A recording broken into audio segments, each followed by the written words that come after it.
This first lab will cover the basics of implementing our first steps in our practical, quickly getting data, and then running de novo assembly with spades.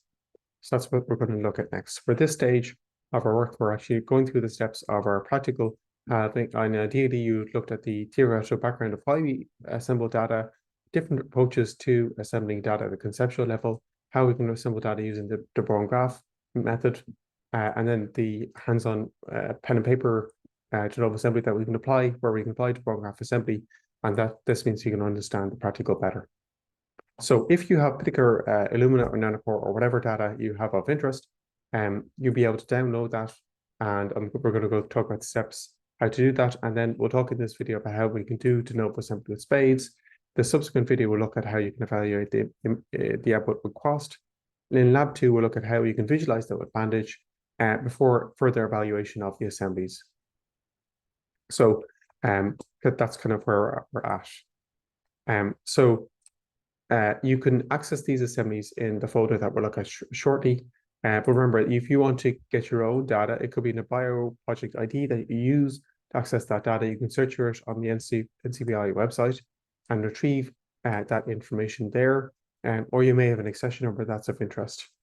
Either way, you'll be able to go through the SRA experiments or equivalent resource and obtain your sample information that you want to, the experiment data is over here. And you'll be able to toggle using the parameters on the left-hand screen, which platform or file type you want of interest, and you'll be able to click on each of these samples here, one of interest, and obtain the EOR ID, which is down here towards the bottom, where you can see there that this is the accession number we want to use. And what we'll be able to do then is download that locally to your computer using FasterQ dump that we talked about in the previous practical. So what we're going to try shortly is de novo assembly of spades. So the spades approach, as you know, is that it will take a range of camera sizes, these different values by default. We can try different cameras and see what outcomes we get. We will correct these the reads with base hammers. It will take these cameras of corresponding to the size 21. It will index them. We'll create a de Boer graph and then gradually prune it iteratively based on the coverage and the connections across the different graph. And we'll repeat that then for the different cameras of 33, 55, 77, 99, and 127. So we know that this value 127 is much more unique. So expect that graph to be more effective for our particular samples, assuming you have reads that are over 100 bases. If we're dealing with a complex eukaryote organism where you have short reads, 77 might be a better option because 99 it might even be too long. Then at the end of this process, it will take the different cameras and then it will merge the assemblies and correct mismatches that are associated with one particular assembly. So you can look at the spades manual here. There's quite a lot of features to it. We're going to go for the kind of simple approach. You can also get more info by just typing in the command here, spades on its own. It's inbuilt on the server. So for what we can do is just simply run spades on its own. We don't need the PY on its own with a dot careful parameter to remove mismatches and errors in our sequences. And that works well for small genomes. For longer genomes, host and vector genomes, you don't want that. Then we have the input here. We're just dealing with single length data, and then we get our output. So in practice, what we might have is spades, dash careful, the EOR ID, input that we've QC'd already, and then the output folder where you want to send all our information. So out is an output folder. In addition, what we're also going to try is different options for our Illumina reads, which may not assemble well. So we can try this exact same option for Illumina and see how that works. But also we can try other tools that are inbuilt at this folder location. There are more recent version of spades, version 3.15, whereas this default one here, down here, is version 3.13. Yeah, we can try that Corona spades one if you're dealing with SARS-CoV-2 data. And there's also other variants that we're going to look at as well. So ideally, you'd have your accession number at the start and then your output file here. So that's something that we're going to shortly look at. So what you can do is go to your terminal window, mobile extern, log on to the server, and we're going to pick it up there next. So bear in mind that the Genome Assembly Lab approaches that we're going to use are all laid out in this. That's the spreadsheet that you may have instructions of interest to select your own FASTQ file using this tool called FASTQ dump, which you can run from my folder, or you can use files that are in this folder called assembly. You can use the original files with just a .fastq ending, or the ones that have been QC'd already. What we're going to do is look at this de novo assembly with spades, and we're going to use this command to look at our data, and there's other variations that we can also look at as well. Just note that each time you run it, if you want to retain the original data, use the spades parameter to, use the change the directory here each time you run it.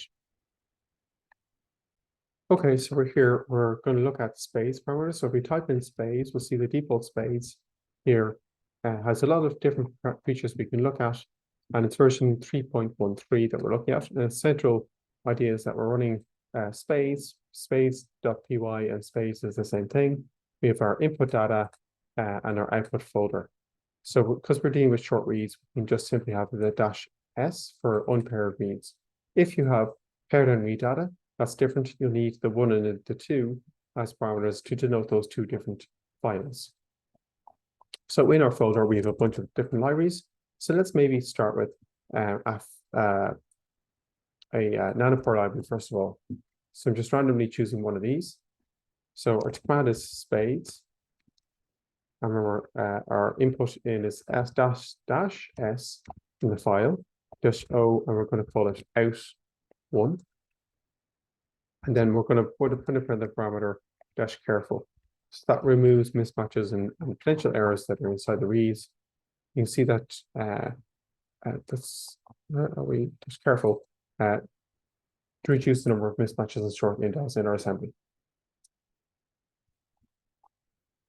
So let's try this and see how well it works. So what you see is that space is creating a lot of output, and we can look at this more carefully. We just need to zoom out a bit to fit it all on the screen. So it's actually saying a lot here as it runs, and may take a few minutes to run. So what it's saying here is that these parameters at the start, that your unpaired reads, that there's 16 threads, so that's why it's running quickly. All the information here is in this file, spades.log and out1, get one folder has been created. And then it's looking at the number of reads that are present and starting k-mer counting for the initial k-mer value. So then it's computing the number of k-mers and creating our Hamming graph of our de novo assembly, and gradually getting rid of singleton nodes that don't need anywhere. And it's processing those gradually, as you can see. So now it's doing it for K21. So it continues on the same process. It is a certain number of reads being processed, and it counts the number of k-mers associated with that. So that's 2.2 million, I think. And then it's going through iterations to gradually prune the graph. So what we can do is compare this output then as it goes along to subsequent k-mers.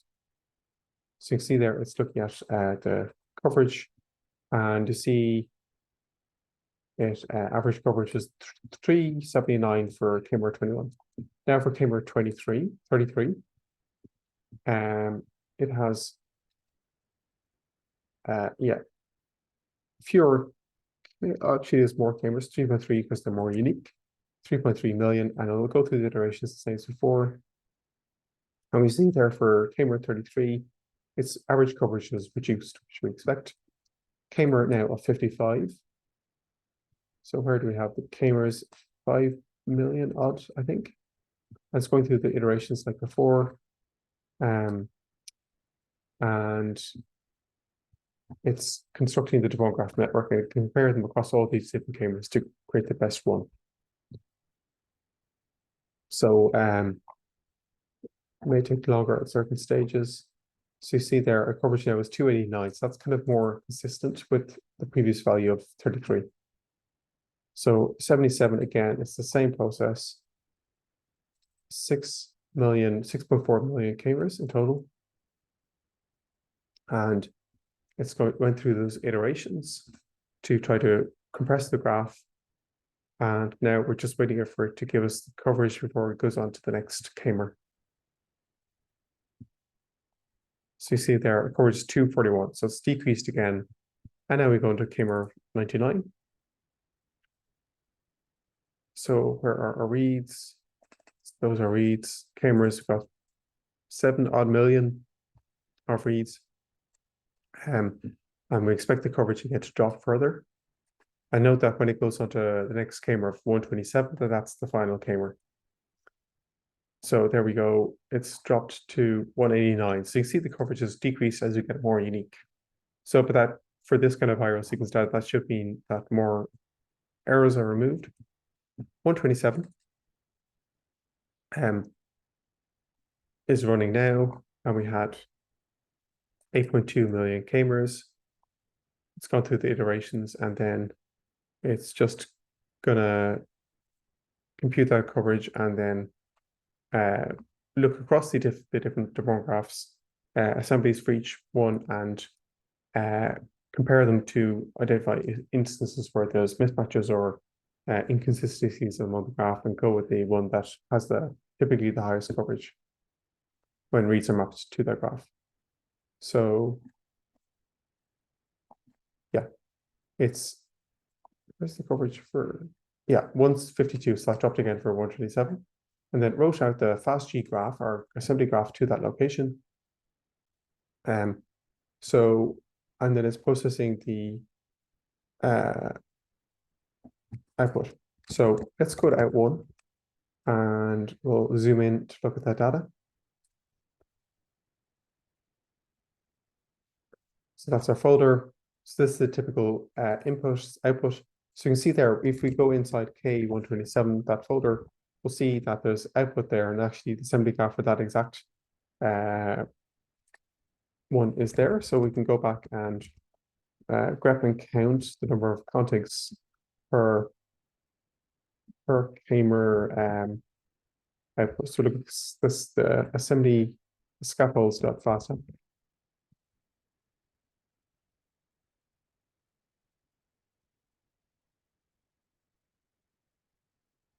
So let's check where they are.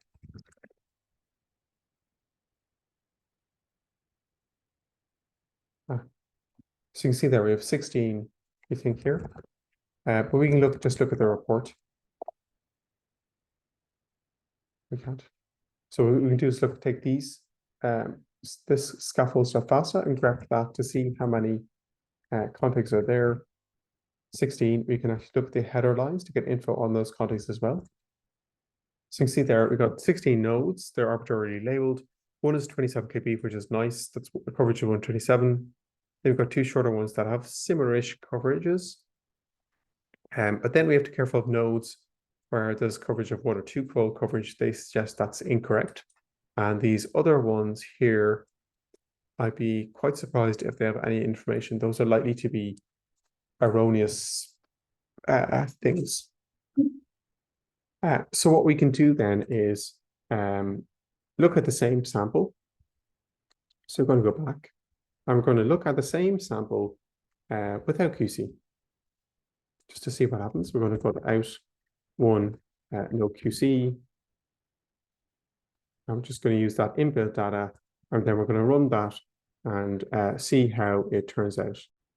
Okay, so when we look at our output for the no QC version, we'll see that the output actually looks in the same format each time because we're just running with the default parameters. So we can then grep our scaffolds and look at the header lines just to get some basic info on them. So scaffolds are faster.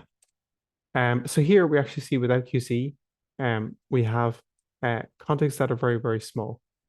So we have one that's 15 kb and then 14.6. So that probably reflects the actual genome sequence. And then we have based on the coverage as well. And then we have some noisy contigs down here. So it's possible this one could be related, but it's not any useful. So in this case, when we look here above at the previous version, we see that we probably could use that coverage cutoff parameter.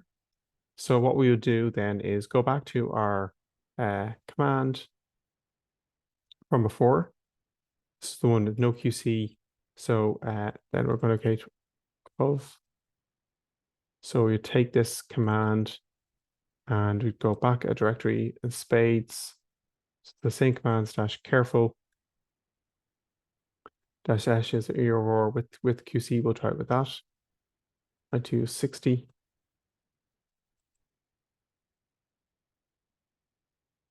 And what we might try it without QC -out -o out1 no QC 2. And now we're going to add in this coverage threshold -cov our coverage threshold. So this coverage cutoff, and let's bring it to a high coverage level. So we say 100, and we can see then how that works. Okay, so if we move on from this nanopore data, we can also look at Illumina data. So the Illumina data, as you know, is the files ending with error 999 at the start. And as you know, that's shorter read data, and we only have single end read data here, so that may not work as well. So the commands that we want to run are the same as before. You have spades, new folder. We go to spades, we have our input, we use -careful -s error 9, and we could look at something. Which one should we look at? The one ending in 18. We could look at that file, that QC file, and give it an output folder, and we could call that out2. So that's one option we can do. Another option we can also do to run is with Chronospace, and that's in the sheet you have there to run. So in this case, the location of that file is its version 3.15. So you need to use the executable at this location in my folder. So if you see this subfolder spades version 3.15, this Chronospades one is the file you're going to use, and you're going to execute that with Python. So if you just run it on its own, it doesn't work. You need to run it with Python like that, and you see it will require the same parameters more or less as you required before. So that means you're just basically taking the old command for out2 and running Python with our parameter there we don't need -careful here, we just need the input file 18 and then the output folder that we want as well. So out to Corona might be a way of denoting that. And then we can run these two and then look at the outputs that we get. So if we look at the trimmed version and the assembly that it makes from that, again, we could look at the scaffolds and just grep to count the number of scaffolds in that folder for the output from the default version. So just using scaffolds.fast. You see there, we actually have a lot of them. There's 1651, which is not a great assembly, good for a 30 KB genome. And you see there that a lot of these ones are very, very short. They're just basically a read. So that's really not great. So this is not going to tell us very much. Some of them are a little bit longer, but it varies, but they're all very, very short. So this is not a good assembly. So what we can do then is look across then at our other assembly, Corona 2, so out to Corona 2. And then we have this assembly. So again, we can do the same thing again. And just count the number of scaffolds. We get 1780. So that really is not good either.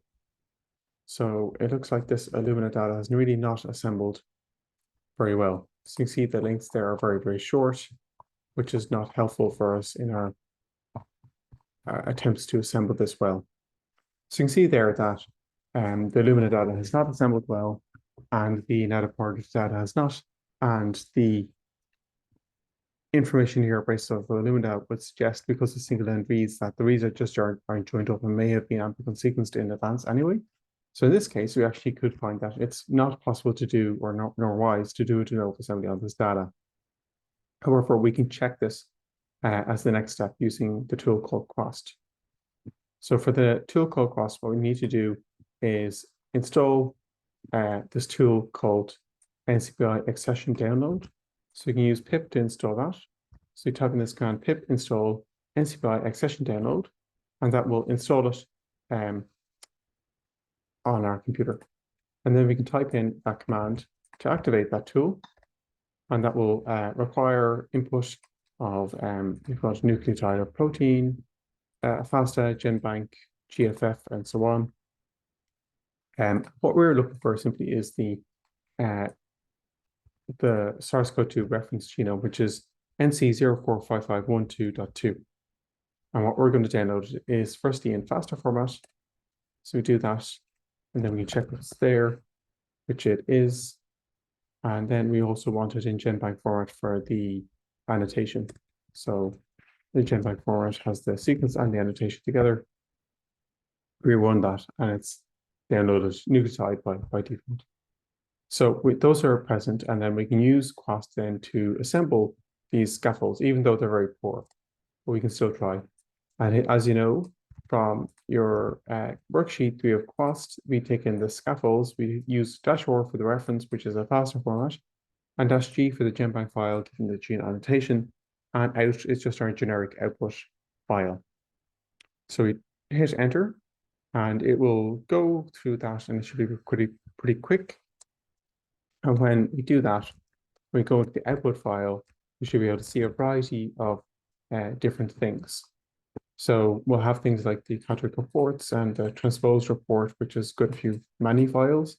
The report gives us summary information, so we can look at the report, which for this Illumina data is not great. We have 1,700 contigs, most of which are very, very small, 66 or more than 1 KB.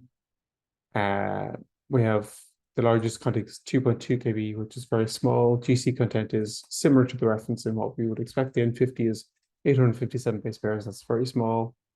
We have a lot of misassemblies. And then what we're looking for is the total aligned length is 162 KB per 30 KB expected size, which is not good again. So these ones are all really not great. So what we can go do then is go to our initial assembly for the same library in Spades. And again, we're just going to repeat the same commands and run this Quast command to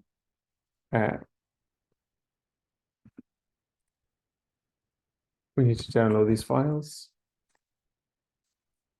first of all. And we can go to that file in the same way as before. Let's just go into out. And then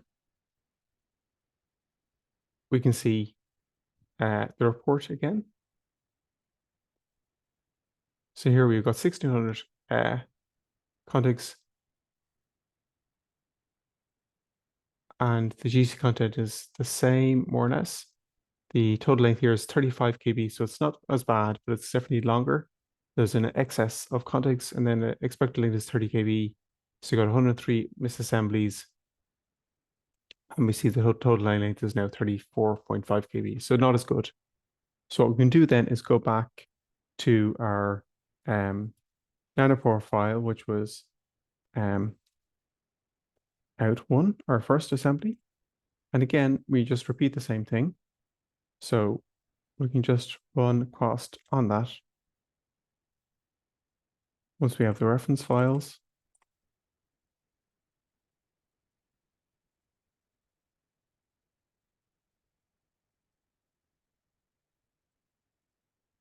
So we go into that file and we look again at the report. And here we see we got 16 contigs, 3 of which are more than 1 KB, and 1 of which is more than 25 KB. The total length is 32 KB, so there's something in there that's not correct. The largest contig is 26.7 KB, which is good. And then we go down to misassemblies, there's none, which is great. And what you also see is the genome duplication is only 1. So there's no evidence of a substantial duplicated genome, which indicates there's some sort of contaminants in there, but not duplicated regions. Whereas if we go back to the previous one, the duplication ratio was 3, which is really not good. There are substantial mismatches, which may or may not be mutations, and there are some indels again, which may or may not be real. So that's our initial one without QC, and then if we go back, so with our other out1 file, so we go into out1 with no QC, and we just repeat the same commands.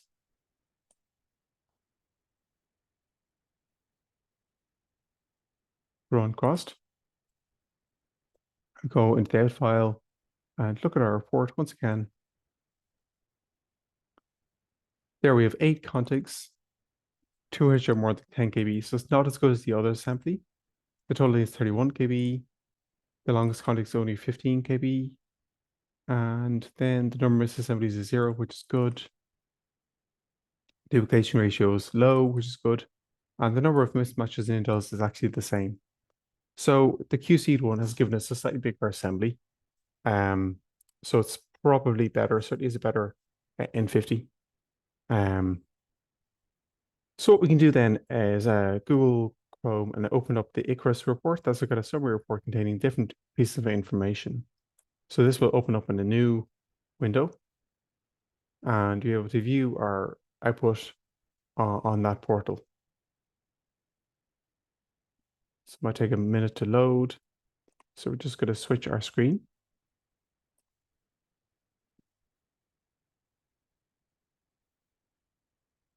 There we go. So this is how it'll look. So let's open up our content viewer. Note that this page will be a bit slow when you're using it. So let's open that in a new tab. We also have the cross report, which we looked at already, is the same thing. We also have a content alignment viewer. So let's look at our content size viewer. So you can see there, we got one big content there in the middle, and it's just the 5' end that looks not good. So you can see there, that's a great assembly. That's good to see. The report, again, we talked about this already. And these, if you have more complex assemblies, these graphs down here show the N50 related information can be useful. But here it's not going to be informative because we don't have misassemblies, for example. And then we have the contig alignment viewer. So if you look at multiple contigs here, we're looking at 2 different contigs. So you can see there that they overlap slightly at this point here. But we identify the different contigs here, and they have similar coverage altogether. So that's useful. So that contains most of the information that you need for your report. So if we go back and let's look at an example where we were looking at ones that were less good. So we had, if I go history, I can look through my commands. So with this one, let's look at that output.